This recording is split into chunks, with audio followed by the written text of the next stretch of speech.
السلام علیکم ورحمۃ اللہ وبرکاتہ۔ استقبال ہے آپ کا محمد افضل آفیشیل یوٹیوب چینل پر۔ ناظرین اکرام، دیوبند سے ایک بڑی ہی افسوسناک اور غمناک خبر سامنے آ رہی ہے۔ وہ خبر کیا ہے آپ سماعت فرمائے۔ بدھ کی رات 1 بجے ایک طالب علم محمد مومن ابن سراج الدین عمر تقریباً 20 سال گاؤں مٹھے پور ضلع پلول ہریانہ میوات متعلم مدرسہ اشرفیہ دیوبند ریل کی پٹری پر حادثے کا شکار ہو گئے، جس میں موقع پر ہی ان کا انتقال ہو گیا۔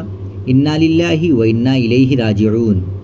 اللہ تعالیٰ مرحوم کی مغفرت فرمائے، جنت الفردوس میں جگہ نصیب فرمائے اور اہل خانہ کو صبر جمیل عطا فرمائے۔ ناظرین، یہ بڑی ہی افسوسناک خبر ہے کہ محمد مومن ابن سراج الدین، جن کی عمر تقریباً 20 سال تھی اور یہ میوات کے رہنے والے تھے، دیوبند میں اشرفیہ مدرسے میں تعلیم حاصل کر رہے تھے، ریل کی پٹری پر ان کا حادثے میں انتقال ہو گیا۔ یہ بڑی ہی افسوسناک خبر ہے، لیکن حادثے کی وجہ کیا بنی؟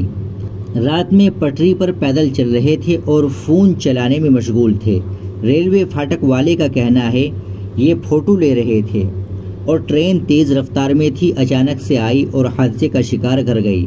طالب علم فوراً اسی وقت پر ہی انتقال کر گیا۔ یہ بڑے ہی افسوس اور غم کی بات ہے کہ آج ہم لوگ موبائل چلانے میں اتنے مشغول ہو گئے ہیں کہ کوئی چیز بھی ہمیں نظر نہیں آتی۔ یہ 4 ساتھی تھے، جن میں سے ایک گھر جا رہا تھا، 3 ساتھی اسے اسٹیشن پر چھوڑنے جا رہے تھے۔ ناظرین، آپ اس خبر کے تعلق سے کیا کہنا چاہیں گے؟ کمنٹ باکس میں ضرور بتائیے گا۔ ویڈیو کو لائک اور شیئر ضرور کریں، چینل کو بھی سبسکرائب کر لیں۔ السلام علیکم ورحمۃ اللہ وبرکاتہ۔